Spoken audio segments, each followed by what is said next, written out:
All right, what is up, ladies and gentlemen? If you are here to learn how to lower your boost pressure on your eBay turbo kit, you've potentially come to the right place, potentially.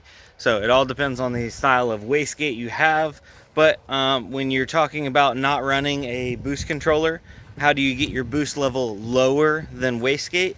They have springs inside of them, so you actually have to change the spring out inside of the wastegate. So on this style wastegate, it's got these Allen heads that hold this top down. There's a spring up underneath here, so I'm going to take all these Allens out, and then that cap's going to come off, and we can change that spring out. According to my boost gauge, I was doing about 1.1 bar.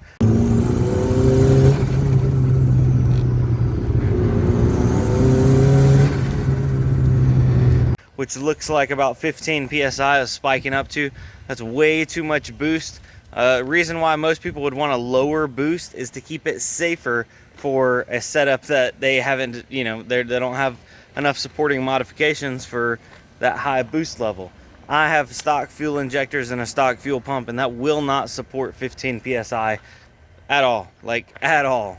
So that's why I have to lower and put a smaller spring or a weaker spring in there, because essentially what it does is when it gets to a certain pressure, it opens up and lets the exhaust bypass the turbo and go through that wastegate. So boom, you learn something every day. There you go. That's how wastegate works. That's how we're about to lower this boost pressure. So let me get this top pad off the top of the wastegate and show you what it looks like.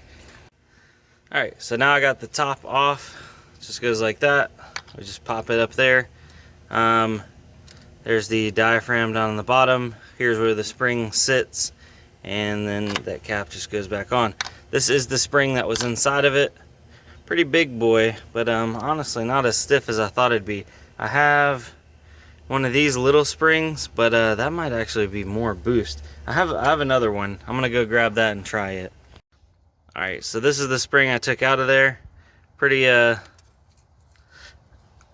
stiff. I mean, it's not a terribly stiff spring. And this is another one that I have. It's a little bit softer and it's a little bit shorter. Hopefully it will give me the desired effect. If not, then we may have to go back to the drawing board and get a little creative. Maybe cut it down or something, or stretch it. Alright, so there I have it. It's back together. Make sure when you're putting it back together that diaphragm doesn't get pulled up. It needs to be on there good and clamped straight down. Easiest way is to hold it down, and then what I use is like a nut driver on a screwdriver to get them started around, and then you can pull it down tighter evenly across. Alright, let's go see if it'll boost a little bit lower than before.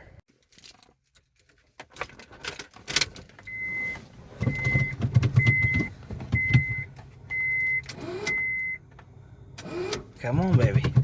Start it up. I'll give her the old wiggles. Rock her back and forth in your seat. There she goes. Alright, we need some AC. We'll give it a second to warm up, and then we'll go give her some beans.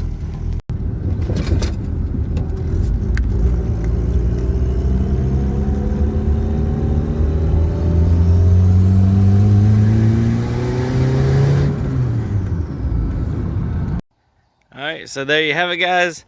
I just did the conversion. It's doing about 0.3 bar, maybe just a touch over that. That comes out to right at 4.3 to 4.5, almost 5 PSI, so right under 5 PSI. That's actually probably perfect right now. We are still untuned. I don't want to drive it a lot like that. That will blow it up. Next thing we need to get are spark plugs. Get a set of spark plugs gap down in there, and then get the tuned ECU. We need a tune to control that extra fuel for the extra air, or it just will not run right. So ladies and gentlemen, there it is. Quick little update, lowering your boost pressure and showing you guys around the Turbo Accord. Everything that I've done to this car has been videoed, so if you're new to the channel, please go check out the older videos. I will include the link down below for the Accord playlist. I have to add all the Accord videos to the playlist, but this is not a serious project. This is just a fun little project. So some people are like, oh my God, how are you gonna like drive around like that? And I'm like, I'm gonna drive around like that just like everybody else drives around like that. So yeah, ladies and gentlemen, thank you for watching. This is Brandon on Motor Nubs, and we'll see you on the next one.